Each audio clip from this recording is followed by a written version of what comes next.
Modeling with composite functions.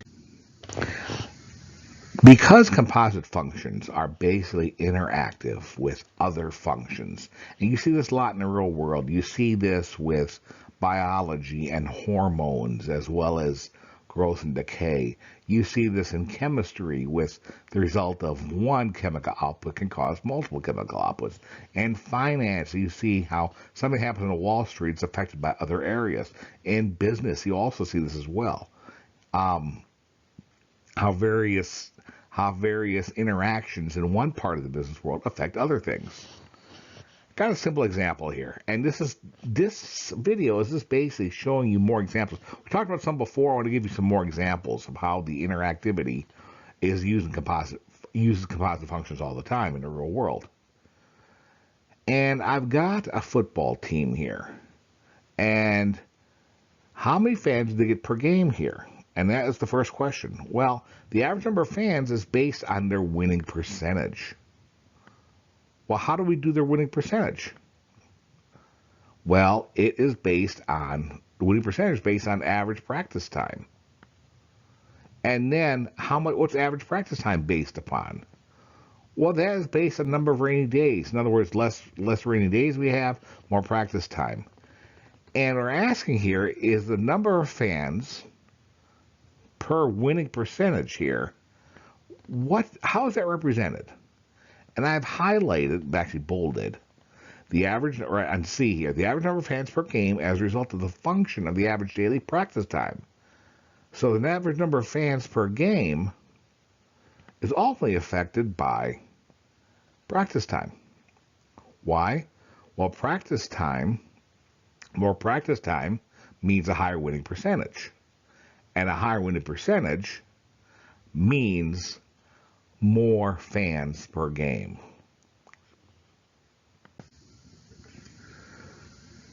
Now, here's another one. Denise studied a park near her home, and she identified several quantitative relationships and modeled them in the following function.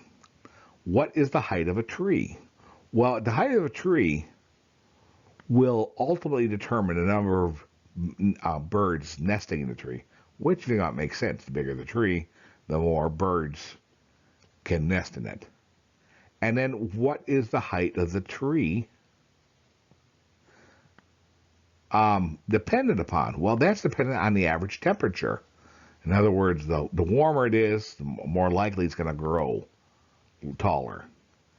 And then what's the temperature based upon? Well, it depends on the location. If you're up in the mountains, it's not as warm. If you're in the subtropics or the tropics, it's going to be a lot warmer.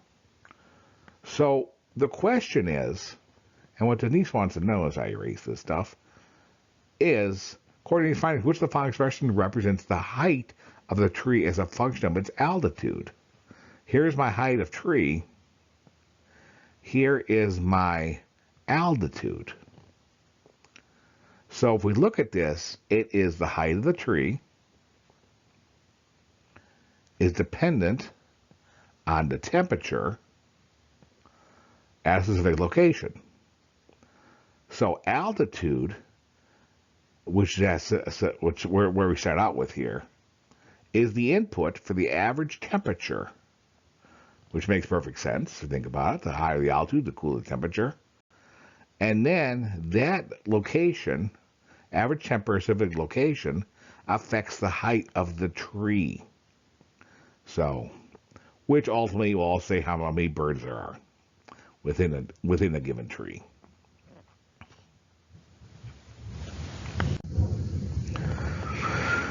We got Denise here, and now they want to know which of the two composite functions makes sense that is correct. Same set of inputs and outputs. And it's B of H of K. And what is B of K? H of K? H of K is the height of a specific location. Height of tree of a specific location being where the tree grows in terms of geographically. And then that depends on, the height of the tree will then be the input for the number of birds nesting in the tree. So, B of H of K, because the temperature is a function of the height of the trees, which we've established here. And the function of the tree is that location. And then the height of the tree is a function of the number of birds nesting in a tree. So basically, whatever the temperature is, ultimately will affect the number of birds nesting in a tree, because the temperature affects the height. And the height of the tree affects the number of birds nesting in the tree. Now, here's a fun little one. Ayami plans to go blueberry picking. She picks before school. The number of blueberries in cups that Ayami picks, given how many hours after midnight, is given by the function b sub t equals 2 times 8 minus t. And I assume they're saying 8 because 8 hours after midnight. She probably can't pick them before 8 in the morning. That's why the 8's there. It'd be hard to see if it's 3 in the morning unless she's wearing like a miner's lamp or something, which is unlikely. So after school, she needs to make Blake bake blueberry muffins with her pickings.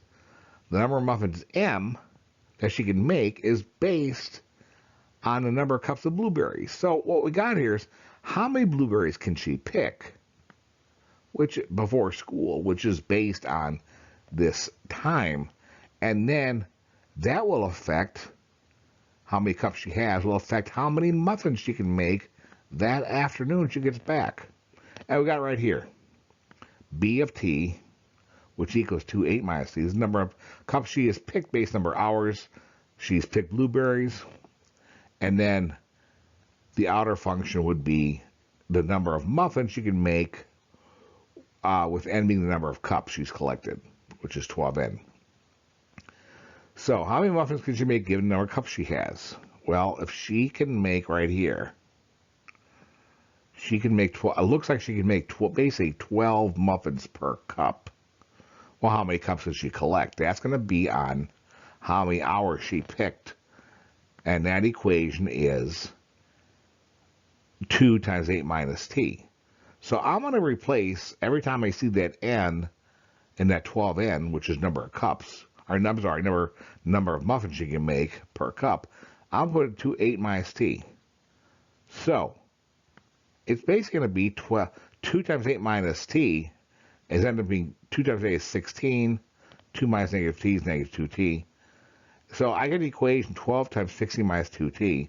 12 times 16 is 192 minus 24t.